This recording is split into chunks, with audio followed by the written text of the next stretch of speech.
అందరికీ నమస్కారం. గడిచినటువంటి 5 రోజులుగా దేశవ్యాప్తంగా పౌర విమానయాన శాఖకు సంబంధించి దేశంలో ఉన్నటువంటి అనేక మంది విమానయాన ప్రయాణికులు పడుతున్నటువంటి అవస్థలు, ఇబ్బందులు ఇవన్నీ కూడా గడిచినటువంటి 5 రోజులుగా దేశవ్యాప్తంగా చూస్తూ ఉన్నాం. సరే, ఈ పరిస్థితులు నాకు తెలిసి దేశ చరిత్రలో, పౌర విమానయాన చరిత్రలోనే ఇటువంటి ఘటన గతంలో ఎప్పుడు కూడా జరగలేదు. ఈ పరిస్థితులు ఎప్పుడు కూడా దేశంలో రాలేదు. ఇక్కడే కాదు, ప్రపంచంలో ఎక్కడ కూడా ఇటువంటి పరిస్థితులు రాలేదు. దానికి కేవలం విమానయాన సంస్థకు సంబంధించినటువంటి ఆ ప్రైవేట్ సంస్థ ఒక ఎత్తు అయితే, రెగ్యులేషన్స్ ఇంప్లిమెంట్ చేయడంలో కానీ, లేదా పెడుతున్నటువంటి రెగ్యులేషన్స్ వల్ల వస్తున్నటువంటి పరిస్థితుల్ని గమనించి, లేదా వచ్చేటువంటి ఇబ్బందుల్ని అసెస్ చేసి, వచ్చేటువంటి ఇబ్బందులు ఈ రకంగా ఉంటాయి, దీన్ని ఈ రకంగా ఎదుర్కోవాలన్నటువంటి మంత్రిత్వ శాఖ వైఫల్యం అంతకంటే ఎక్కువగా కనబడతా ఉంది. సరే, ఇదంతా ఒకటవుతున్నప్పుడు తెలుగుదేశం పార్టీ తరపున ఉన్నటువంటి కేంద్ర మంత్రి గారు ఈ శాఖకి కేంద్ర మంత్రిగా వ్యవహరిస్తూ ఉన్నారు. దీని గురించి గడిచినటువంటి 3 రోజులుగా ఈ తెలుగుదేశం పార్టీకి సంబంధించినటువంటి అధికార ప్రతినిధులు, వారి పార్టీకి సంబంధించినటువంటి ప్రజాప్రతినిధులు, వారి తాలూకా వ్యాఖ్యలు చూసిన తర్వాత దేశంలో మన తెలుగువారి పరువు, ప్రపంచంలో మన దేశం పరువు రెండు కూడా ఏ రకంగా మంటగలిచిపోయావు అనేటువంటిది మనం చూస్తూ ఉన్నాం. అంటే ఈ పరిస్థితుల్లో కేంద్ర మంత్రిగా ఉన్నటువంటి వ్యక్తి ఆ రోజు అసలు వాస్తవానికి ఆయన ఉత్తరాంధ్ర నుంచి కేంద్ర మంత్రిగా ఎంపిక కాబడినప్పుడు అందరం కూడా సంతోషించాం.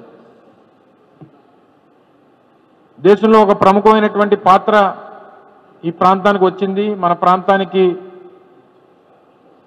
నుంచి ప్రాతినిధ్యం వహిస్తున్నటువంటి ఒక ప్రజాప్రతినిధికి అవకాశం వచ్చిందని చెప్పి అందరం కూడా ఈ ప్రాంతంలో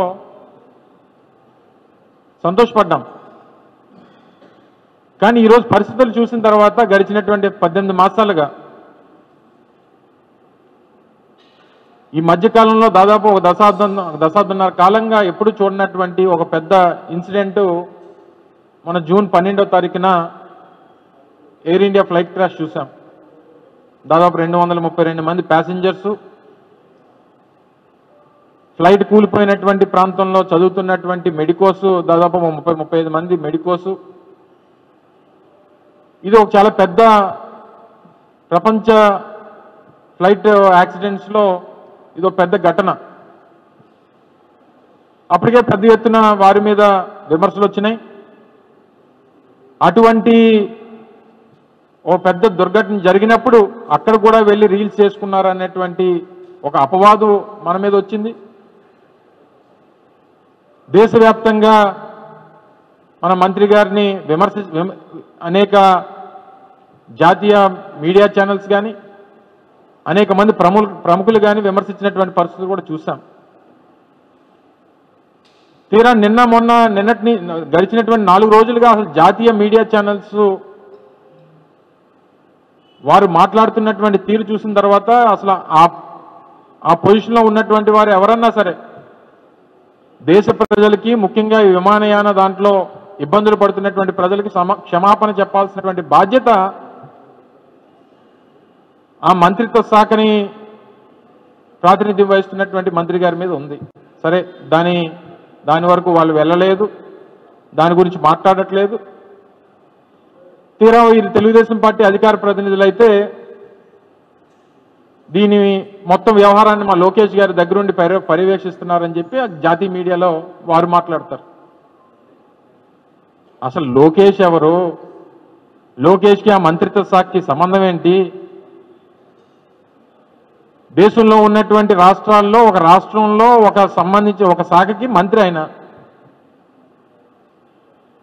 దాదాపు 29 రాష్ట్రాల్లో ఒక రాష్ట్రంలో ఉన్నటువంటి వివిధ డిపార్ట్మెంట్స్లో ఒక డిపార్ట్మెంట్కి ఆయన మంత్రి. ఆయన దేశంలో ఉన్నటువంటి ఈ department of civil aviation, ministry of civil aviation ఏదైతే ఉందో దీన్ని దగ్గరుండి మానిటర్ చేస్తున్నారని చెప్పి తెలుగుదేశం పార్టీ ప్రతినిధులు జాతీయ స్థాయిలో మీడియా చర్చల్లో పాల్గొని చెప్తా ఉన్నారు. అంటే కొంచెం కూడా సిగ్గనిపించలేదా మీకు మాట్లాడడానికి? దేశంలో దాదాపు వివిధ ఎయిర్పోర్ట్స్లో గడిచినటువంటి 3-4 రోజులుగా దాదాపు 6-7 లక్షల మంది ప్రయాణికులు ఇబ్బందులు పడతా ఉన్నారు. వారి గమ్యస్థానాలకు చేరుకోవడానికి అనేక రకాలైనటువంటి ఇబ్బందులు పడతా ఉన్నారు. కొన్ని వీడియోస్ చూస్తే తండ్రిని కోల్పోయినటువంటి బిడ్డ ఆఖరి చూపుల కోసం ఆ తండ్రిని చూడడానికి వెళ్ళడానికి కూడా అవకాశం లేనటువంటి పరిస్థితుల్లో ఒక ప్రయాణికుడు, పెళ్లి చేసుకున్నటువంటి 2 భార్యాభర్తలు, వారు ఏదో ఒక ఊర్లో రిసెప్షన్ పెట్టుకుంటే చివరికి అతిథులందరూ వచ్చారు, భార్యాభర్తలు మాత్రం ఎయిర్పోర్ట్లో ఉండిపోయారు. ఆ రిసెప్షన్లో పాల్గొనాల్సినటువంటి వారు ఆ 2 భార్యాభర్తలను ఆశీర్వదించడానికి వచ్చినటువంటి ఆ గెస్టులందరూ కూడా, అతిథులందరూ వచ్చారు. ఆ భార్యాభర్తలేమో వీడియో కాల్ పెట్టుకొని జూమ్ కాల్లోనేమో వారి రిసెప్షన్ చేసుకున్నారు. ఉద్యోగ అవకాశాల కోసం, ఇంటర్వ్యూల కోసం వెళ్ళినటువంటి వారు వివిధ ఎయిర్పోర్ట్లో స్టాండర్డ్ అయిపోయి ఉన్నటువంటి పరిస్థితులు ఉన్నారు. ఇతర చదువుల కోసం, వీసాల కోసం, వారి వీసా ఇంటర్వ్యూస్ కోసం అటెండ్ అవ్వడానికి వెళ్ళాల్సినటువంటి వారు వివిధ ఎయిర్పోర్ట్లో నిలిచిపోయినటువంటి పరిస్థితులు ఉన్నాయి. దేశవ్యాప్తంగా అనేక ఎయిర్పోర్ట్లు. ఏదైతే ఈ FDTL అనేటువంటిది, ఫ్లైట్ డ్యూటీ టైం లిమిటేషన్స్ అనేటువంటి నార్మ్ ఏదైతే తీసుకొని వచ్చారో, ఆ రెగ్యులేషన్ తీసుకొచ్చినటువంటి రెగ్యులేషన్ని ఇంప్లిమెంట్ చేస్తే వచ్చేటువంటి రిఫర్కేషన్స్ ఏంటి, రాబోయేటువంటి ఇబ్బందుల్ని ఏ రకంగా అసెస్ చేయాలి,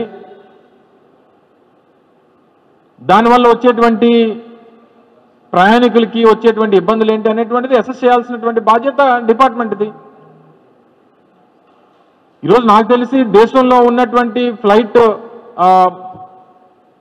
కమర్షియల్ ఫ్లైట్స్ మార్కెట్ షేర్లో ఇండిగో దాదాపు 65% ఉంది. 65% ఇండిగో దాదాపు 2200 సర్వీసులు నడుపుతుంది రోజుకి ఇండిగో సంస్థ. దాదాపు 4 నుంచి 5 లక్షల మంది ప్యాసింజర్స్ని వారి ఫ్లైట్స్లో ట్రావెల్ చేస్తుంటారు. అటువంటిది నిన్న దాదాపు 1000 ఫ్లైట్లు, మొన్న 1000 ఫ్లైట్లు, దానికి ముందు 500 ఫ్లైట్లు రోజువారీ క్యాన్సిల్ అయిపోతూ ఉన్నాయి. ఈ FDTL రెగ్యులేషన్స్ పెట్టినప్పుడు 36 గంటలను కాస్త రెస్ట్ టైం ఏదైతే పైలట్లకు ఉండేదో 36 గంటలు కాస్త 48 గంటలు చేశారు. 48 గంటలు చేసినప్పుడు 4000 మంది పైలట్లు ఉంటే ఈ నామ్స్ ప్రకారం ఇంకొక 800 మంది పైలట్లు ఎక్స్ట్రా కావాల్సినటువంటి పరిస్థితి వస్తుంది. ఒకవేళ అడిషనల్గా ఇంకో 800 మంది పైలట్లు కావాల్సి వచ్చినప్పుడు ఆ అవైలబిలిటీ ఆఫ్ పైలట్స్ ఆ 800 మంది ఉంటే వాళ్ళు రెగ్యులర్ ఆపరేషన్స్ అనేటువంటి జరుగుతాయి. లేదు 800 మంది పైలట్లు అందుబాటులో లేరు, మా దగ్గర అవకాశం లేదు అన్నప్పుడు ఏం చేయాలి? ఉన్నటువంటి ఫ్లైట్ ఆపరేషన్స్ ఏవైతే ఉన్నాయో అందులో ఉన్నటువంటి ఫ్లైట్ ఆపరేషన్స్ అన్న 25% తగ్గించాలి. ఒకవేళ 2000 ఫ్లైట్లు రోజుకి నడిపితే కనీసం ఒక 500 ఆపరేషన్స్ కట్ చేసుకొని, రూట్స్ కట్ చేసి 1500 చేస్తే ఉన్నటువంటి పైలట్స్ తాలూకా అవైలబిలిటీతో వారి ఆపరేషన్స్ అన్నీ కూడా నడిచేవి. దానికి ఏం చేశారు? రెగ్యులేషన్స్ తీసుకొని వచ్చి పైలట్ల సంఖ్య అనేటువంటిది లేరని తెలిసి ఇవ్వాల్సినటువంటి రూట్స్ ఏవైతే ఉన్నాయో అవన్నీ ముందుగానే అప్రూవల్ ఇచ్చేసి